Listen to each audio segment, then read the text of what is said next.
అస్సలాముఅలైకుం వరహ్మతుల్లాహి వబరకాతుహు. ఔజుబిల్లాహి మినశ్శైతానిర్ రజీం. బిస్మిల్లాహిర్ రహమానిర్ రహీం. శాపగ్రస్తుడైన సైతాను బారి నుంచి సృష్టికర్త అయిన అల్లాహ్ యొక్క రక్షణని, అల్లాహ్ యొక్క సాయాన్ని, రక్షణ వేడుకుంటూ ఉన్నాను. ఆమీన్. అల్లాహ్ ప్రవక్త ముహమ్మద్ సల్లల్లాహు అలైహి వసల్లం గారిపై శాంతి సుఖాలు కురిపించడం వల్ల ఆమీన్.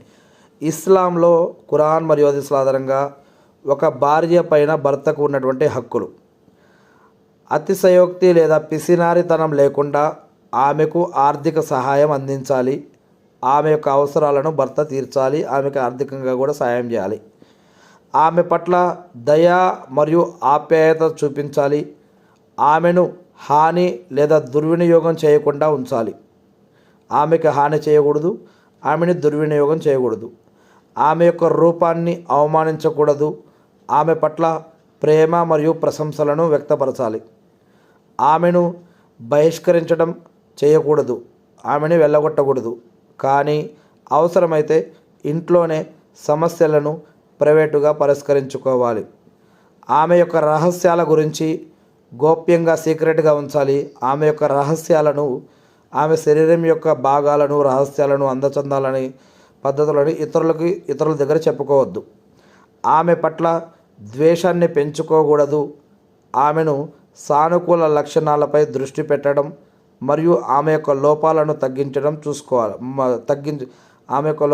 తగ్గించడం మానుకోవాలి.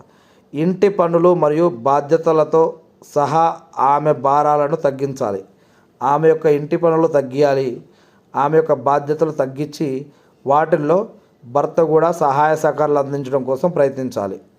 భార్య పట్ల మంచిగా ఉండటం నిజమైన మంచితనానికి గుర్తు.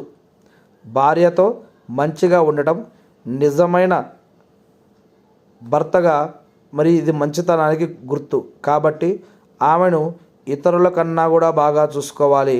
మీలో ఉత్తములు మీ భార్యలకు ఉత్తములే అని ప్రవక్త ముహమ్మద్ సల్లల్లాహు అలైహి వసల్లం గారు కూడా చెప్పడం జరిగింది. మీ మానవుల్లో మగవారిలో ఉత్తములు ఎవరు అంటే మీ భార్యలతో ఎవరైతే మంచిగా ఉంటారో వారే ఉత్తములని కూడా చెప్పడం జరిగింది. భర్త తన భార్య నరకాగ్ని నుండి రక్షించబడటానికి ఒక కారణం కావాలి. భర్త తన భార్య నరకాగ్ని నుండి రక్షించబడడానికి ఒక కారణం కావాలి. చెడును నివారించడానికి మరియు ధర్మాన్ని ప్రోత్సహించడానికి అతను ఆమెకు మార్గనిర్దేశం చేయాలి మరియు ప్రోత్సహించాలి. ఉపవాసాలు ఉండమని, నమాజులు చేయమని, ఖురాన్ చదవమని మరియు ఇస్లాం పద్ధతులు, పరదా పద్ధతి మంచిగా పాటించమని మరియు ఇంక ఇతర విషయాలలో కూడా ఆమెకు ప్రోత్సహిస్తూ ఆమెను నరకం నుంచి కాపాడి స్వర్గానికి వెళ్ళే విధంగా ఆమెకు సహాయం చేయాలి. నరకాగ్నికి దారి తీసే దారి నుండి ఆమెను ఆపాలి, నిరోధించాలి.